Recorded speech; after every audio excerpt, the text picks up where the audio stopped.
o'clock, so let's get started. I'm Buki Ishola. I'm an executive coach, and I focus on supporting senior professionals and executives to thrive, elevate their leadership, and move up the career ladder and truly find success, happiness, and fulfillment in their career. And today we're going to be discussing how to do a year-end review and identify your growth focus for 2024. I think it's a very timely topic, as many of you are probably thinking about your year-end. And my mission agenda today is to really give you some tips, some tools, and some ideas on how you can really go deeper and get some good insights that could help you plan and position better in 2024. I know a lot of people do a year-end review, but they generally tend to focus on maybe what they achieved or what they didn't achieve. But the focus here is just to go deeper. As a coach, one of the things I support my clients with is to help them to get a deeper level of awareness. And with that level of awareness comes clarity, comes a deeper level understanding, which then really begin to fuel their success. If you can see clearer, you can go further. If you have a better understanding, you have a better command of how to get results. And that's the purpose of today. And so we're going to be thinking about who we're being and how we're showing up, how we've been and how we've shown up during the year. And I think that is a far better marker of your long-term success, happiness, and fulfillment. And at the end of the day, isn't that what we're looking for? Hopefully, we're not just out there to work and pay bills. We're really looking to find through our careers, through the work we do, to find long-term success, happiness, and fulfillment. And sometimes we can achieve our goals, but perhaps the way we achieved our goals, if it's left a bitter taste in the people around us, if we've stepped on toes, left people uncomfortable, offended people in the bid to achieve our goals. But so yes, we got the goals, we tick the box, but hey, does this support our long-term success if you have people around us that are, quietly or maybe openly angry, bitter with us? So achieving goals is important, but also how we achieve it is important. And so when we review our goal today, we're just going to be getting finer details on how you show up, how you showed up in the year so that you can elevate how you show up in 2027, in 2024, 2027, and 3 years ahead. Now, so we're going to go through seven questions, 7 areas. That's what this session is going to be focused on. But 7 key areas that you need to that will get deeper insights in and get lessons from so that we can position for 2024. If you're with me, give me a thumbs up so I can still be sure that you're hearing me. Thank you. Okay, thank you. I see that you are with me. Thanks.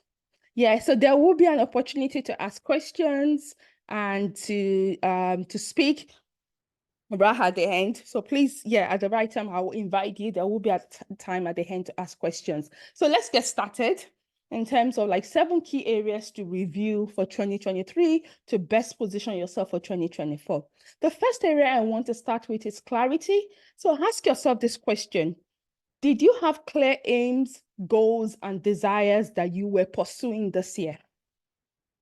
It may or may not surprise you that many of us, can be waking up, working hard, doing the day-to-day job, but we have no clear goal and destination in mind. And here's the thing, if you aim at nothing, then you get anything that is available. And what you get may not be the ideal for you, right? So whereas if you have what you're aiming for, that will be your guide as to the decisions and actions that you take, what you say yes to and what you say no to. But if you're not particularly aiming or targeting anything, then you are really at the mercy of your environment and what's made available to you. So think about your 2023. As you came into this year, as you navigated this year, did you have clear aims, goals that you were working towards and pursuing? Did you have goals for your career? Did you have goals for your finances, your family life, your health, your fitness level? Did you have things clear in your mind that you were targeting? And if not, just check with yourself why. Why didn't you set clear aims and clear targets for yourself? You want to be sure that that philosophy of just navigating like a free spirit is a working for you. If you think about where you are now, how you got to where you are, there might have been the fact that you were quite focused, whether it's getting a degree, you were focused in getting a degree to get the right grades. If it's applying for a job and being able to stay on the job, is because you're focused on delivering. That's why you've been able to stay on the job. So if you think about your life, the biggest and most important asset you have really is your life. Are you very clear on what you're aiming for, what you're targeting?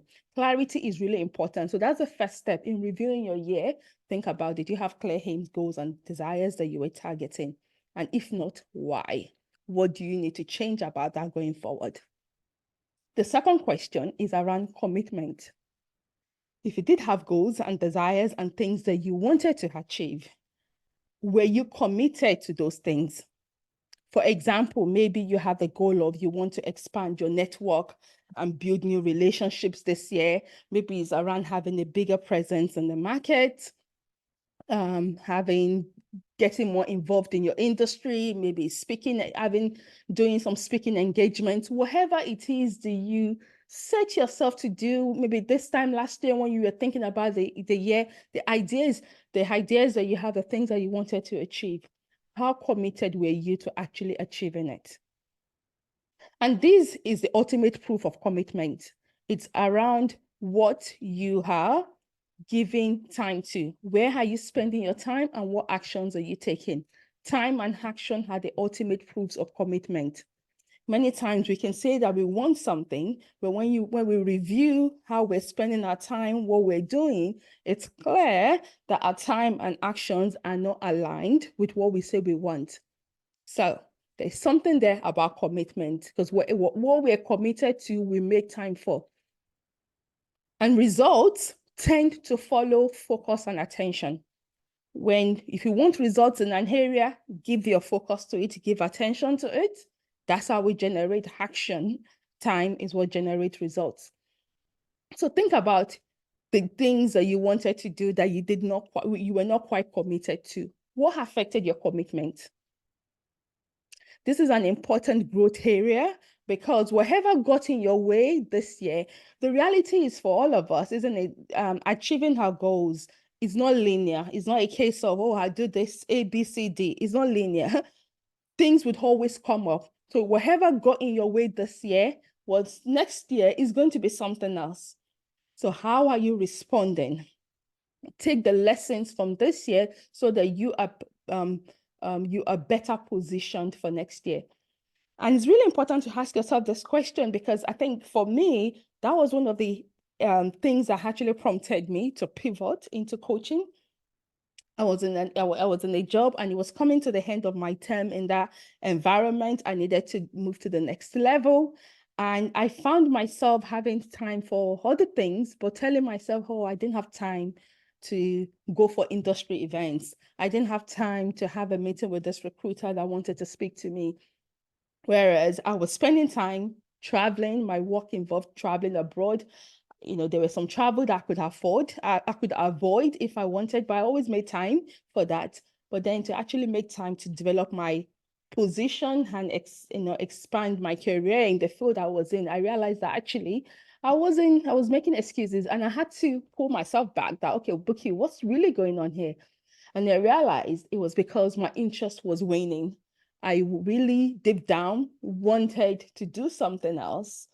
And that was what prompted me to realize, actually, this is time to make the pivot, because what I need to do to elevate myself and move to the next level, I find that I'm not really interested. I'm not committed to it, which is a signal that I need to move on. So lack of commitment can actually be a really good indicator. Sometimes it's whether it's procrastination, whatever, but we really, like I said earlier, we want to go deeper and really get underneath the key reasons, what is driving our behavior, what's driving how we're using our time, what is driving the level of commitment we have or we do not have, because that will give us some key insights into where we need to reposition. So that's number two. So there's 7 points. The first one was around clarity. Were you clear on what you wanted to get out of this year? If you were not clear, make sure that you don't make that mistake in 2024. Set some clear targets and aims for yourself. The second thing is, were you committed to the goals and the things that you wanted to achieve?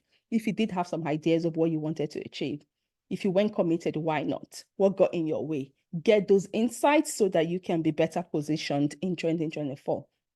The third area to look in, third question to ask yourself is, what did you want to achieve this year, but you didn't achieve? What did you want to achieve this year, but you didn't achieve? Ask yourself why. Why didn't you achieve it?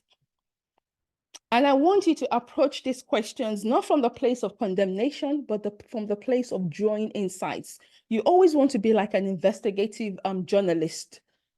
You're looking back at your year with the lens of actually what had they, because we're not in the business of condemning, oh, I didn't do this. No, that isn't going to help you.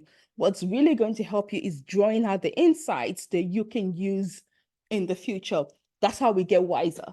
It's being reflective, it's drawing out the insights to reposition us for the future. So what did you want to achieve in 2023 that you haven't achieved? Why didn't you achieve it? Maybe you wanted a promotion, but you didn't get it. But you didn't get that promotion. Okay, so why? Ask yourself, well, why didn't you get the promotion? So you might tell me, oh, I didn't have a strong business case, or I didn't have the right level of support and sponsorship. My question would be, why didn't you have that? You want to be going to the deepest level, really getting to the root of issues. In my coaching relationships with clients, this is what I support them with. We want to get to the root of things so that we can really tackle it and set ourselves up for greater success.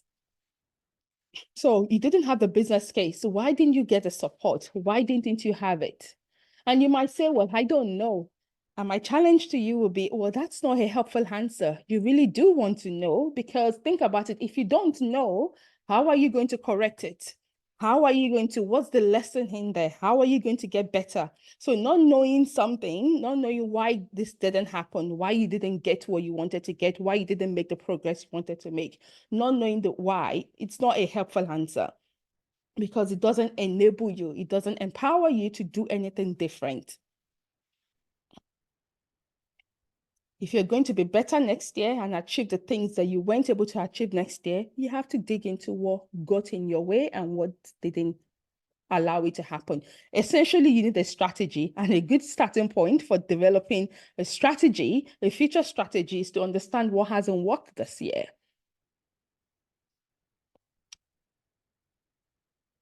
And another important thing is, for all of us, we all have setbacks. We all have things. I think I do. I'm sure many of you do. We all have things that we wanted to do that we didn't do. It's very important that we don't get in the business of blaming external parties. Oh, maybe it's the leaders that I work for, or it's the business. Those are easy culprits, and they really don't help us, because if you blame the leaders, if you blame the business, then really, again, your hands are tied, right? There's nothing you can do.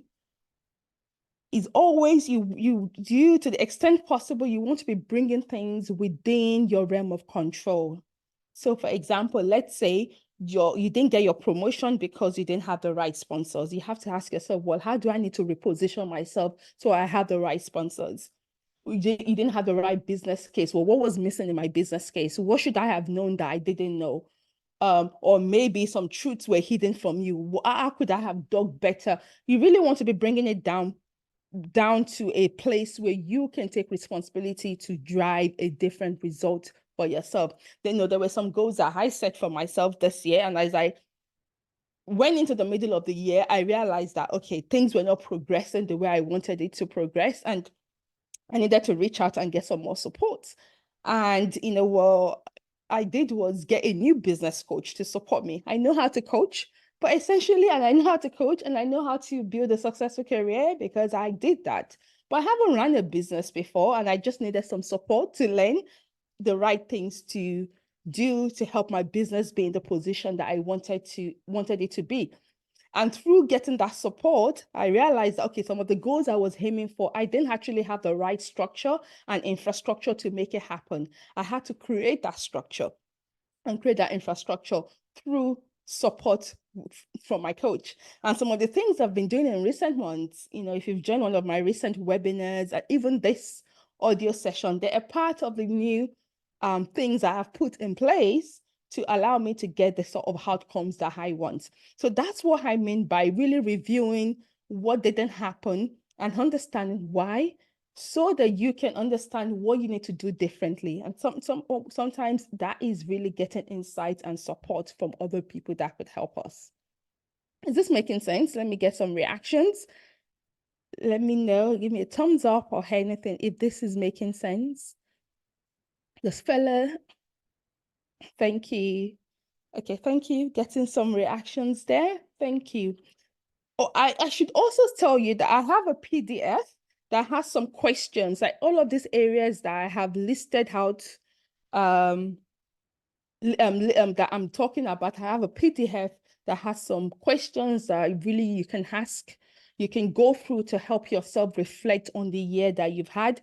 So send me a private message on LinkedIn, just drop me a message and I will share a link for you to download the PDF to accompany what I'm sharing. And I think that would help you, because I do think some of these things, you have to take them away and dig into them a little bit more. Right. Okay, so we've gone through 3. Brighton is asking to speak, so I will bring you up. I presume you have some questions, so feel free to ask your question, Brighton. No, it's gone. Okay, so I think it wasn't asking to speak. Okay, so let's carry on. Number 4.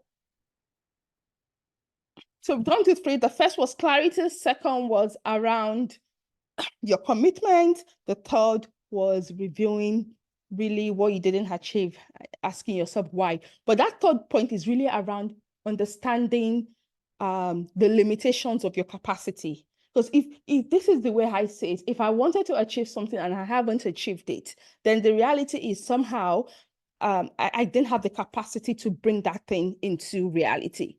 So I have to expand my capacity. If it's a problem that I'm facing, I need to expand my capacity to be able to deal with that problem.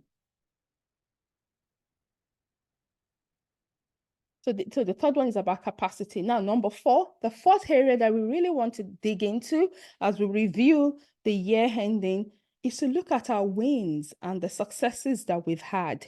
Look at the wins and successes that we've had and ask ourselves, what are the lessons to draw from it? What are the lessons to draw from the wins and the gains that we had in 2023? So I want to invite you to think about, what were your 3 biggest wins this year? What were your 3 biggest wins, biggest successes this year? Obviously, write more if you wish, but I want you to write at least 3.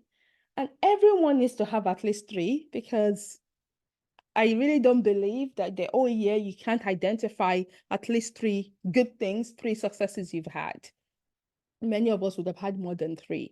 They don't have to be big ones, like you got a promotion, you got a pay raise. No, even little things that, like, you did a piece of work that was recognized, you got good feedback. That's a win, right? Depending on what level we're at. So think about your wins for the year.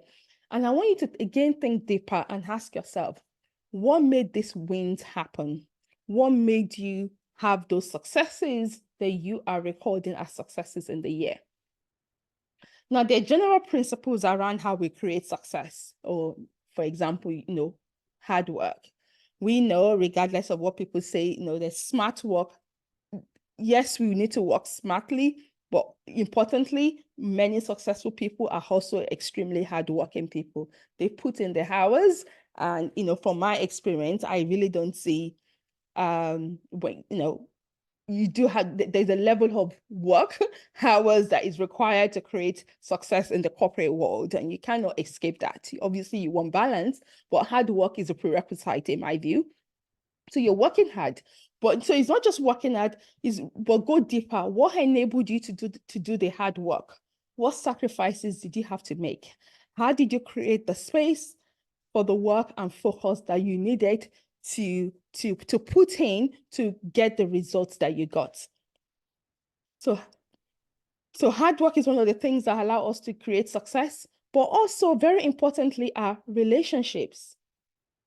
Whether that's formal or informal relationships, success is not a lone game. You don't achieve success alone. Every success involves you interacting, relating with other people in order to be able to achieve it. So think about the relationships that supported the success that you've recorded in the year.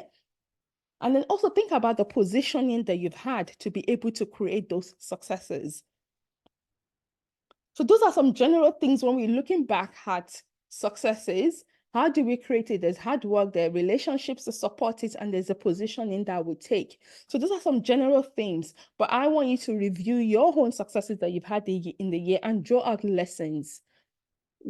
What made it possible? You got a promotion. How? How did it come about? What did you have to do?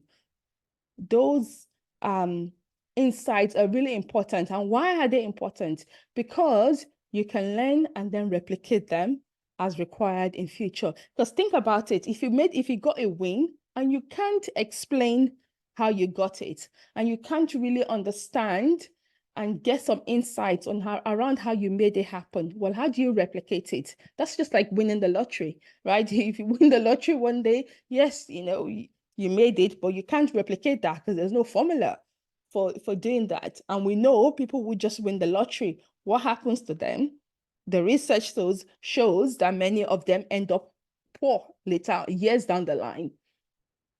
So we want to be in a position where whatever successes we've had in 2023 that we're happy with, we want to be in a position to replicate that. How do we do that? Is by extracting the insights and the lessons that made it possible for us. That's also how we grow in wisdom. So that's number 4. Looking back, ask yourself, what are the lessons to draw from your wins of 2023? So there's 7, and we are moving on to number 5. I'm going through this quickly. Maybe I'll pause here actually and take 1 or 2 questions. Does anyone have a question? If you raise your hand, then I will bring you on stage to ask a question and I'll respond to that. I've done 4, there are 3 more to go. Any questions?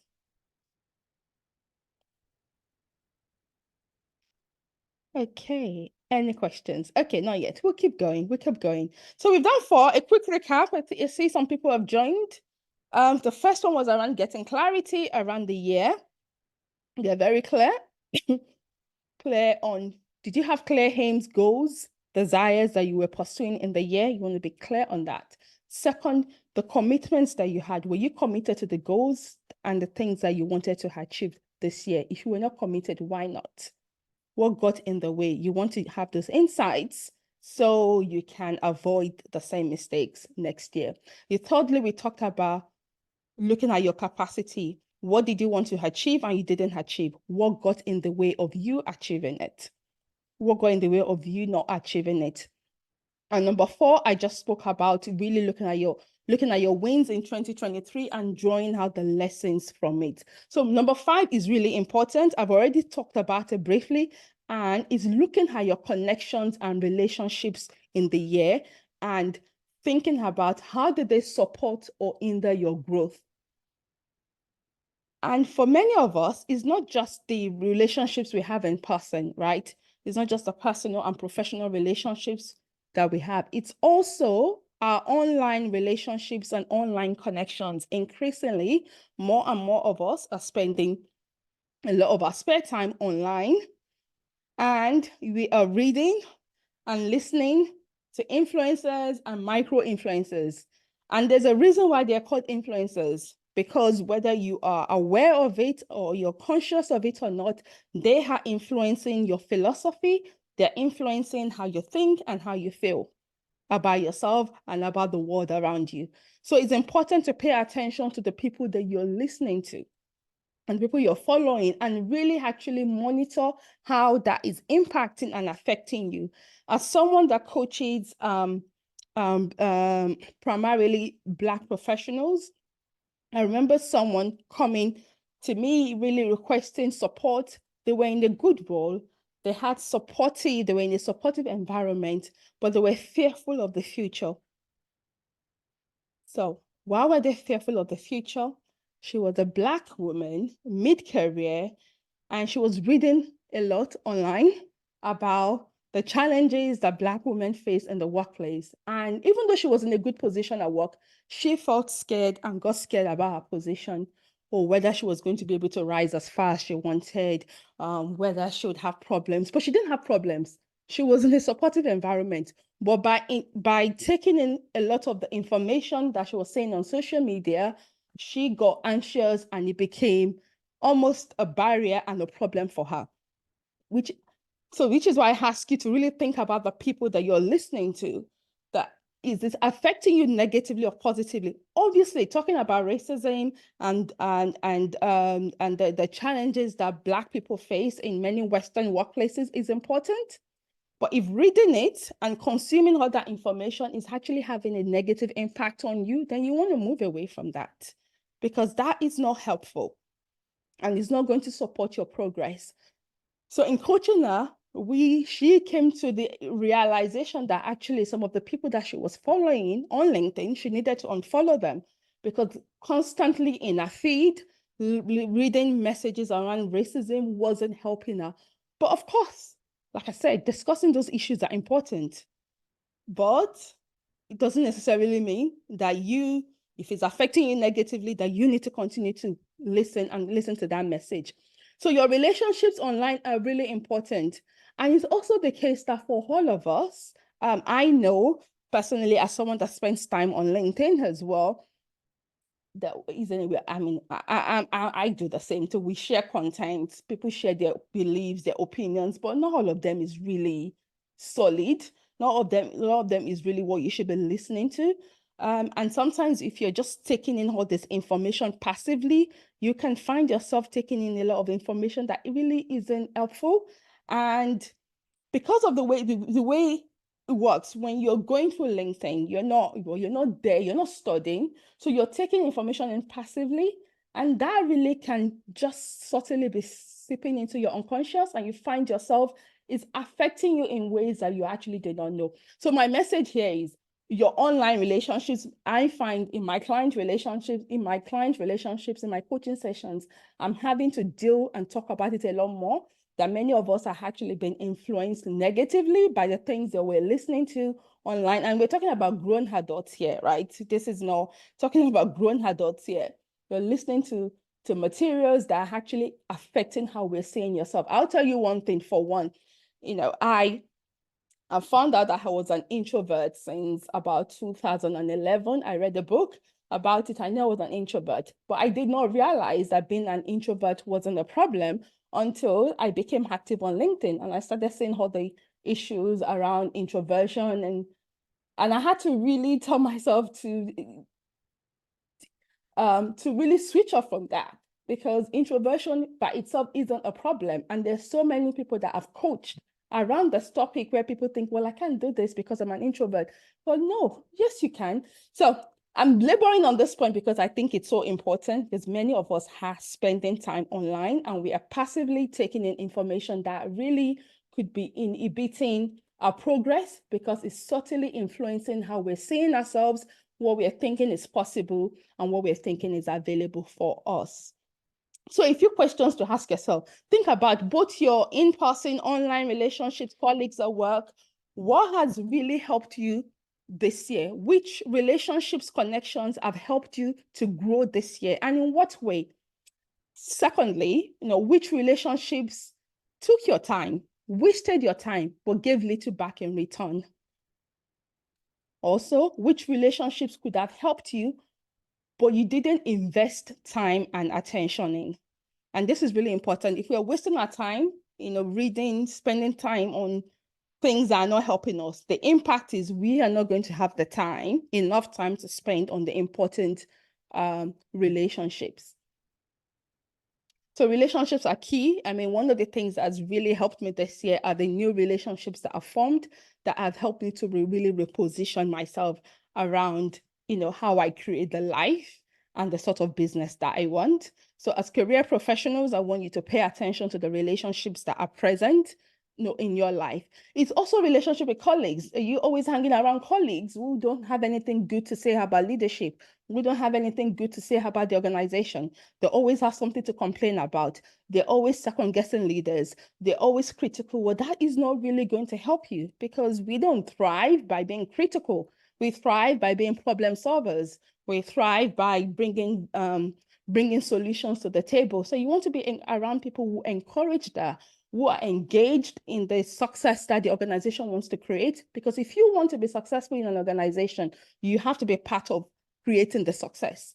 And you're not going to be a part of creating the success if you are in the corner somewhere, always criticizing leaders and finding fault with leaders. It's really not going to help you. That's not how we create success. So that's number 5, reviewing your connections and relationships in the year, both online and offline. And I emphasize the online one because I am increasingly finding in my coaching sessions that those online relationships are actually having a big impact in how people are showing up and what they feel about themselves. So number 6, then we've got 2 more. Number 6 of 7 is to look at how did your confidence support or hinder you this year? How did your confidence support or hinder your growth? Confidence is big, right? In transitioning from corporate to running my home business, confidence was one of the biggest things that I had to work on. I knew how to create success as a career professional.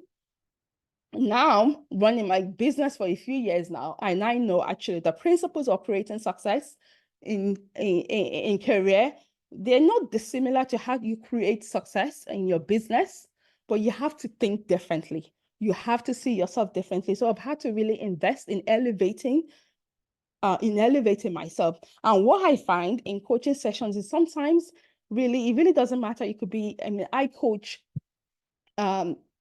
senior professionals, but I could have 2 people who they both have 15 years experience, and one is an executive and one is a manager.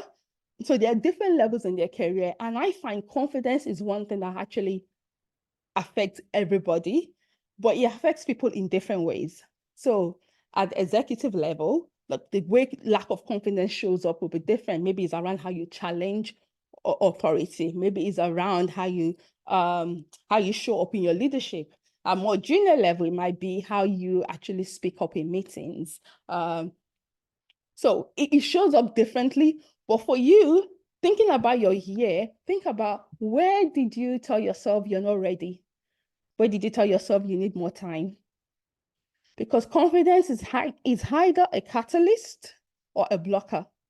For all of us, if you're not actively building your confidence, what you might find is that positionally, you are higher than where you are mentally. So maybe you've already been promoted and you are a director level.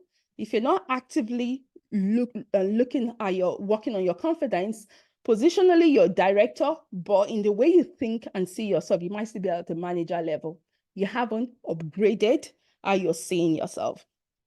So looking at your confidence is really important. Where, like I said, where do you tell yourself, I'm not ready, I don't have time?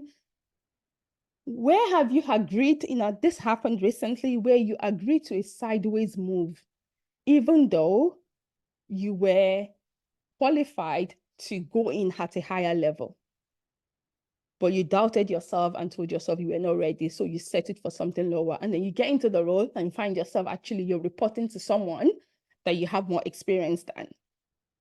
That is not insufficient confidence at work, right? It manifests in different ways. So there are some questions to help you think about it. I want you to think about, did you expand your comfort zone this year? That's a key indicator of whether you're growing in confidence. Did you expand your comfort zone? Think about what you were doing in January and what you are doing in December.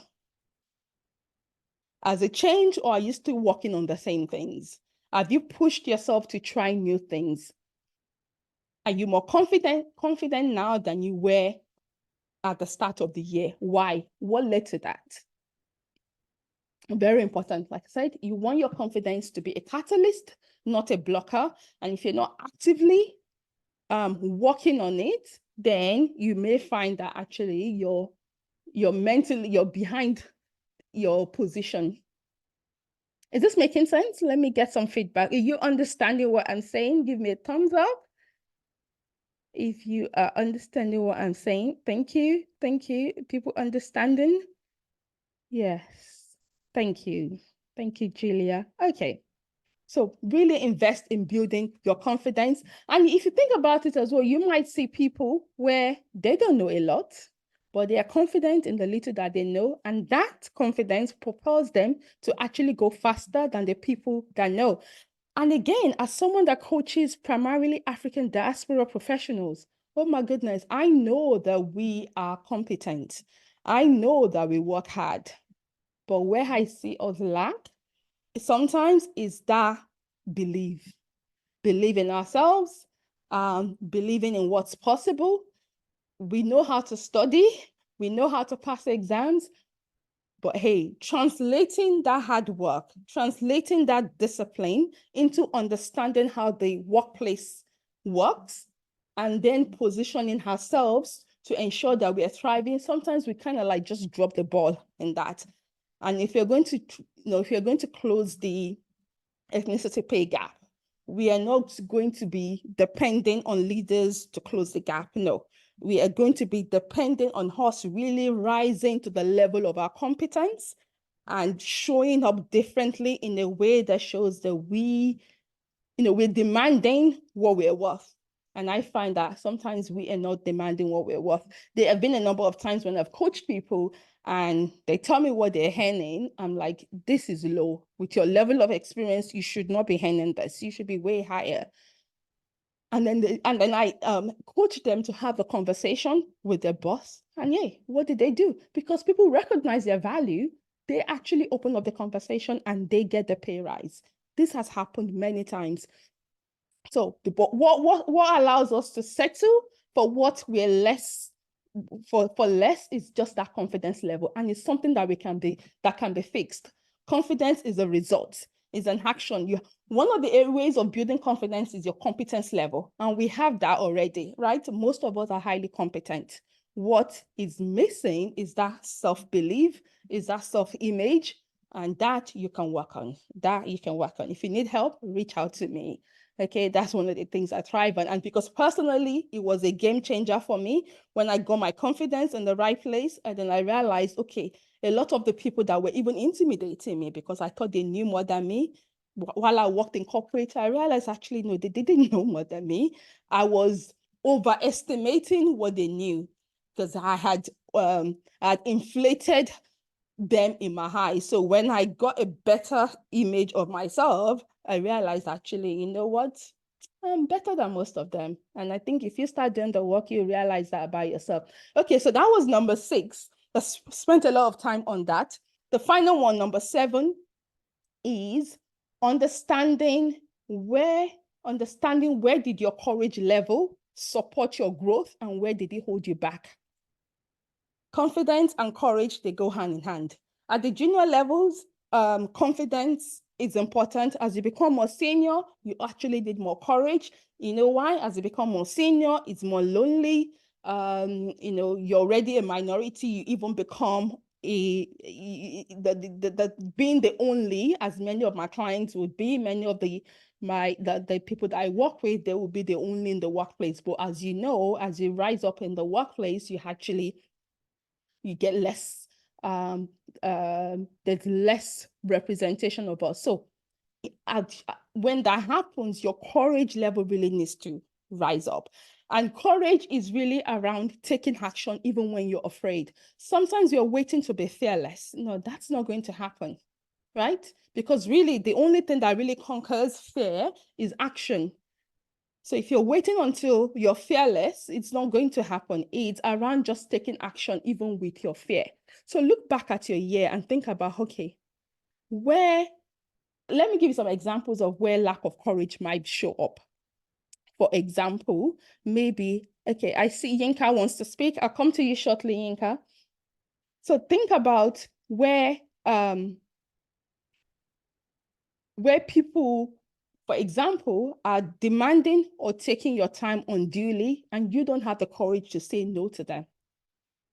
As you become more senior in your career, for all of us, time is of the essence. We really don't have time. So if you're spending your time in unwise ways, just because you can't say no to people, well, this is where your courage level is actually hindering your growth. Also think about conflicts and difficult and challenging personalities that you have to deal with, because we all have to deal with it, right? Conflict is part of being in the workplace. They're difficult and challenging personalities to deal with. If you're not courageous to challenge people when they need to be challenged, if you're not courageous to call people out when they need to be called out, what's going to happen? You end up shrinking. People will end up taking advantage of you. You end up feeling small. You end up feeling unhappy. And again, you get into the cycle that would even crush your confidence more. And you don't want that to happen. So review the year and think about, okay, where was I not bold enough? And where did I shrink in fear? It's very important so you understand how do you need to, very important you understand where do you need to take your power back? Where do you need to push back? And this is another area, one of the things we can often feel as a minority is that we're powerless. Oh my goodness, please do not feel like you're powerless. If you feel like you're powerless, that is just going to crush your confidence more. The way to test it is if things are affecting your peace. If things are affecting your peace, it means it's something that you need to raise a question on. It's something that you need to challenge. Now, there is a skill in learning how to challenge appropriately and how to have these difficult conversations, but you don't want to shrink from them, especially if you want to go far in your career. Because as you become more senior, the courage actually becomes more important. If you're not courageous in your leadership, I think your leadership is going to be weak. It's going to be impact on the level of success you have. It's going to impact on the level of respect that you command. You are like examples of leaders that are weak, leaders that don't speak up for their team when they need to. If you're not speaking up for yourself as a leader, you're not going to be able to speak up and fight for your team. You're going to be limited. So those are some areas that to work on. Like I said, I'm going to start taking questions in a little while. But like I said, I do have a PDF to support you.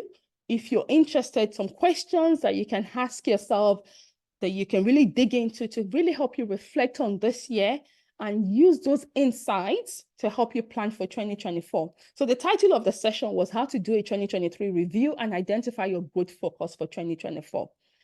If you go through the 7 areas I went through. So where were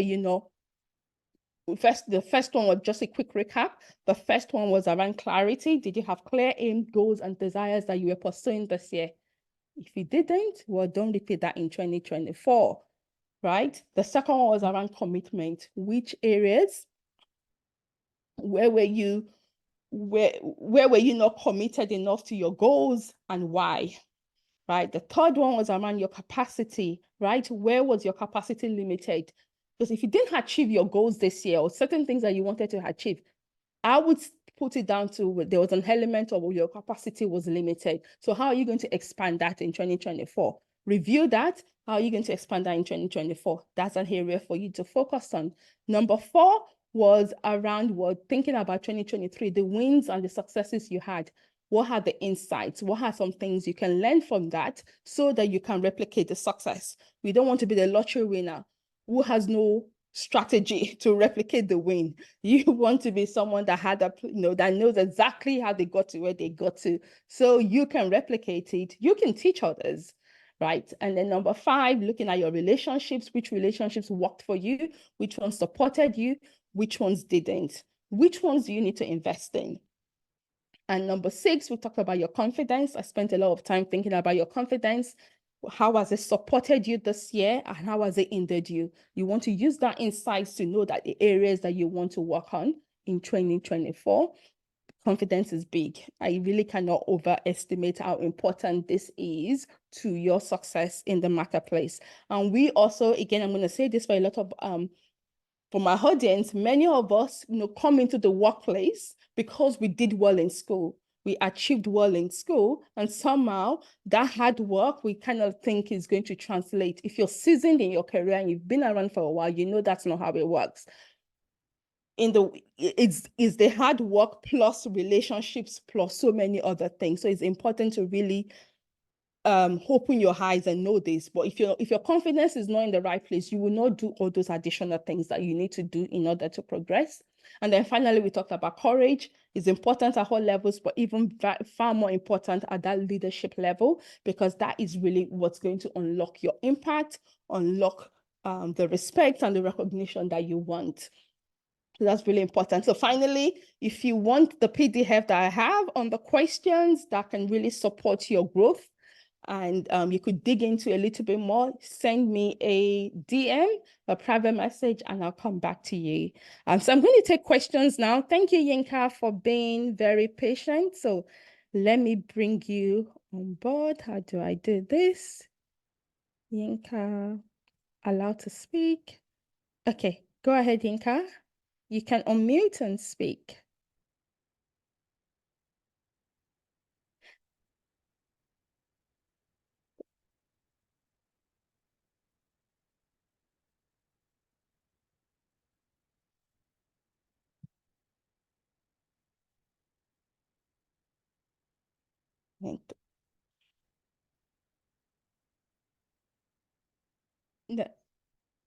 That's okay.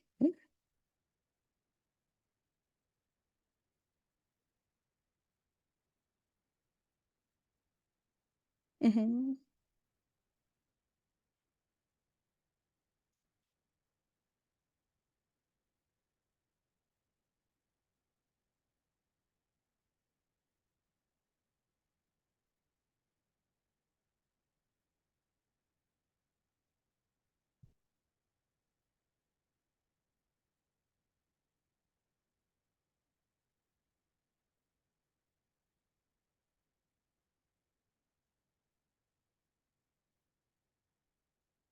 Mm-hmm.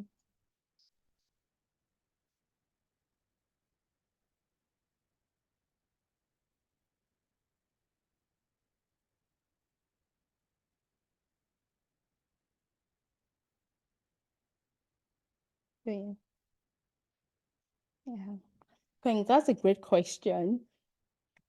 So one of the things I do is I do a lot of reflection. So for example, when my business coach told me, oh, Buki, why don't you start doing LinkedIn webinars? And initially I actually thought nobody would show up, if I'm being honest. I thought I would not get enough people to show up on my webinar. So I hesitated, and I think it got to the point where I realized actually, I'm being told this is going to help the business. And then I thought about it, actually, yes, it is going to help the business, but it's also going to help the people that I'm here to serve. And my mission is to help people thrive and rise in their career. So because that's my mission, then, okay, I'm going to have to do this webinar. And then, so then becomes, okay, what's getting in the way? How do I not want to do the webinar? It's like, okay, maybe people won't show up. Maybe enough people won't show up. Well, it doesn't really matter. If one person shows up, that is enough. Because the mission is not about the number of people that show up. It's about who I'm able to impact. So if it's just one or two, that's enough. So I do it through really reflecting and asking myself what's in the way of my success, and I tackle it. Often it helps when we take the focus off ourselves. And then Yinka, you'll be familiar with this. One of the things that you have to do as a coach is I learned how to coach, but I didn't really focus on selling. So even when I'm having conversations with people and I know I can help them, but they start giving themselves excuses. Oh, it's not the right time, or it's not this, and all the excuses why they can't have it's not the right time for them to get coaching, even though I know based on what they shared, because nobody books a call with me to have a conversation if they're not ready, if they don't think I can help them. So the fact that you're sitting in front of me is proof that you can help, that I can help you. But then when people realize maybe what's required of them to make the change, to make the progress they want, they can actually start to backtrack. And often initially I would just keep quiet, and because I don't want to be seen as being pushy, as being salesy and all of that. And then I had to tell myself, okay, well, this is not about me. If someone is in front of me and they need my help, their decision is their business, but it is my job, it is my role to serve them as much as possible. So increasingly, I started calling out people and just, lovingly let them know that actually, this isn't, you're not thinking about it the right way, or that's just an excuse. And so I think for me, not being tied to the outcomes, so not being so focused on myself, thinking about the mission, thinking about what it is that you want to do actually helps. And it's also what I share in my coaching sessions, because sometimes when I coach individuals or leaders who are so self-conscious, they want to make impact. They want to make a difference, but they are so focused on themselves, how they come across, what people will think of them. But that is a recipe for not making impact. Because impact is about creating change. So you have to be thinking about the people you want to touch, the difference you want to be make, and let that drive you, not your own personal agenda. So those are a few things that I've done, Yinka. I hope that helps.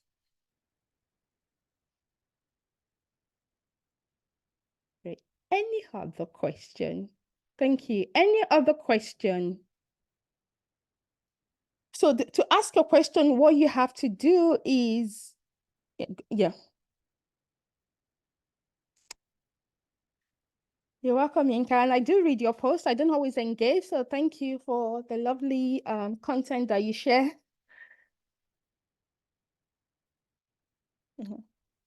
Thanks. Okay. Any other questions? So you have me for another 8 minutes. So to ask a question, what you have to do is raise your hand to speak, and I will bring you on stage.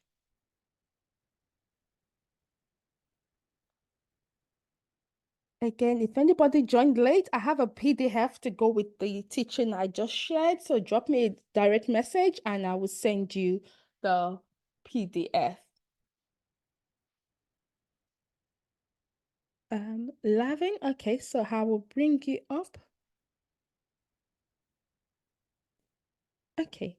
Hi, Lavin. I hope I said your name correctly. Please correct me. Hello. I can hear you. Okay.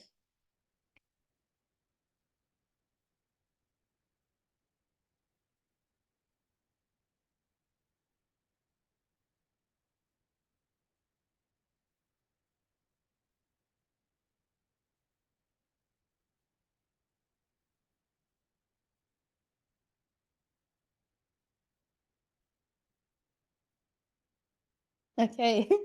Good question. I would just say start with your desires.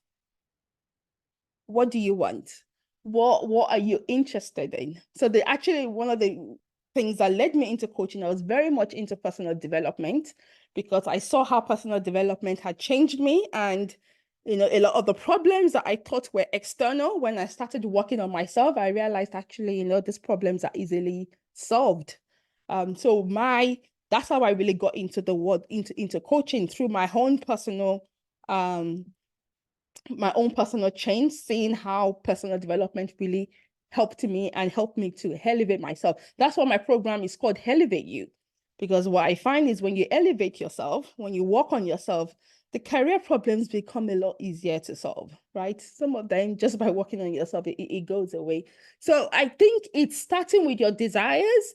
And as you work on it, I think the mission just reveals itself.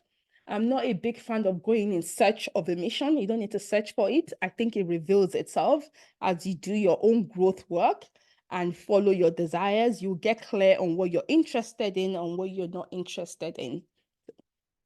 Does that make sense? Yeah. your hand. Any other question? Any other question? And maybe not related to the year end, any other thing that you want to discuss around coaching, creating success in the marketplace? Any related, maybe something you've read on my post? You've got me for another 5 minutes. Maybe you've read my post that you want to ask a question on. So this session has been really largely focused on your own personal growth, what you need to do, and how you need, how to look at your year, see the gaps and what you need to work on.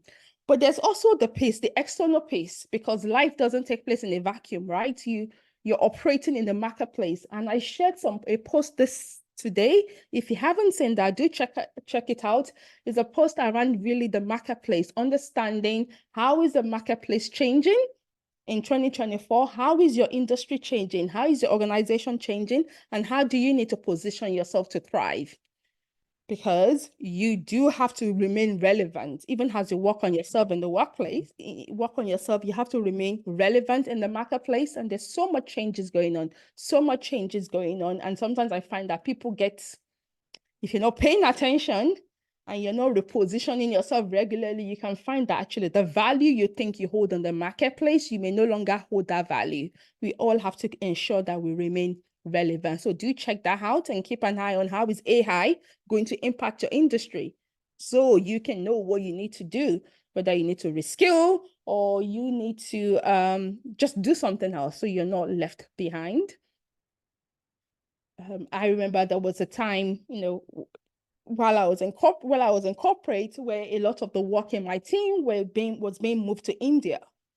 And for me, it was realizing, okay, actually, I need to do something here to make sure I get myself into a role where the work cannot be moved to India or any other low-cost jurisdiction. I have to get myself in a role where the work has to be delivered in the UK. So we need to have that foresight so we do not become victims of what is happening around us. Okay, so no more questions. I'm going to go ahead and wrap this up. So if you have things to say, please reach out to me. If you want to have the PDF that I shared, then send me a private message, then I will send that to you. Secondly, my work is to help senior professionals and executives to thrive, elevate their success, and really accelerate their growth and their impact and their leadership. If this is an area that you want to explore, you want to talk about how I might be able to support you, then please feel free to reach out. We would have a conversation. It's a no obligation consultation just to check, understand what areas do you need support on and see if my program is going to be a right fit for you. Obviously, it has to work for both of us, and we have to be sure there is a connection and we can make it work. And if it is so, you get to decide if you want to take that forward or not. But there's a free consultation for everyone that is interested in exploring coaching. I want to thank you for joining.